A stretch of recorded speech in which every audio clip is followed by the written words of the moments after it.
मीर रजा की मौत कत्ल है या खुदकुशी, इसके ऊपर तहकीकाती टीम उलझ कर रह गई है। मीर रजा की लाश जिस दिन मिली उस रात क्या हुआ था, तहकीकाती टीम इस बात का सुराग लगाने की कोशिश कर रही है।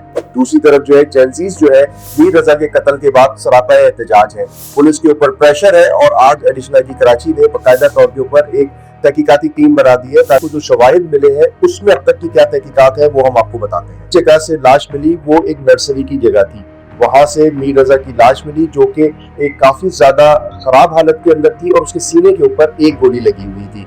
मौके से पुलिस को ना तो पिस्टल मिली और ना ही कोई पिस्टल का फोल मिला।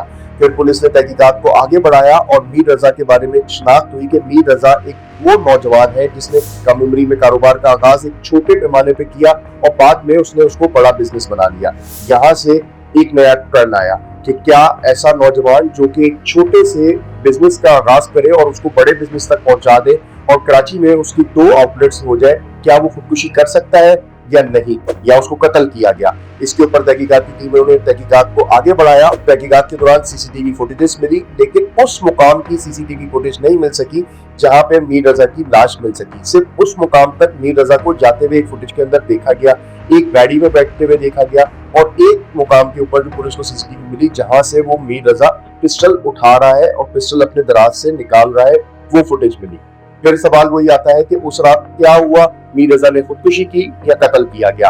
तहकीकाती टीम अब इसके ऊपर उलझ चुकी है और तहकीकाती टीम ने इस तमाम चीजों को जमा करना शुरू किया तो वहां पर पुलिस को तहकीकात में ये सामने आया कि मीर रजा पिछले कई माह से जो है माली मुश्किलात का शिकार था। उसने कर्जा लिया हुआ था और लोगों को वो कर्जा वापस करना था। फिर ये भी तहकीकात के दौरान सामने आया कि क्रिप्टो में कहीं उसने इन्वेस्टमेंट की थी, लेकिन किसी को नहीं पता वो क्रिप्टो में फायदा हुआ या नुकसान हुआ। कर्जा मांगने वालों का प्रेशर भी पुलिस की तहकीकात के दौरान सामने आया और ये भी पता चला कि जिस रात उसकी लाश मिली या मिसिंग हुआ मीर रजा, उस रात उसने 3 मुख्तलिफ लोगों से राब्ता किया और उनसे उधार मांगा गया, लेकिन उसको जवाब मिला ना का। पुलिस जराये में बताते हैं कि मीर रजा जिस रात लापता होता है, यानी कि बादलाबाद से पुलिस थाने जौहर जाता है, पिस्टल लेता है, इस दौरान उसके अकाउंट जो है सोशल मीडिया के वो सारे डिलीट कर देता है या कर दिए जाते हैं। अब ये भी तहकीकात में सामने आना बाकी है कि फिर वो पता चलता है कि उसके अकाउंट में जो पैसे थे इजी पैसा में और उसके बैंक अकाउंट के अंदर जो भी रकम थी जो कि बहुत ज्यादा नहीं थी, उसने अपनी वालदा के अकाउंट में वो रकम ट्रांसफर की। फिर तहकीकाती टीम को ये भी पता चला कि जब वो घर से निकला तो उसके पास जेब में जितने पैसे थे उसने अपनी वालदा के पास वो पैसे रखे। डॉक्टर्स उसकी लाश का फॉरेंसिक करते हैं और उसका मुआयना करते हैं। वो ये कहते हैं कि गोली जो है मीर रजा को बिल्कुल करीब से लगी। करीब से लगने का मतलब ये है कि पुलिस एक तरफ ये शक करती है कि मीर रजा ने खुदकुशी की, लेकिन सवाल ये है कि वो पिस्टल और गोली का फोल किधर गया।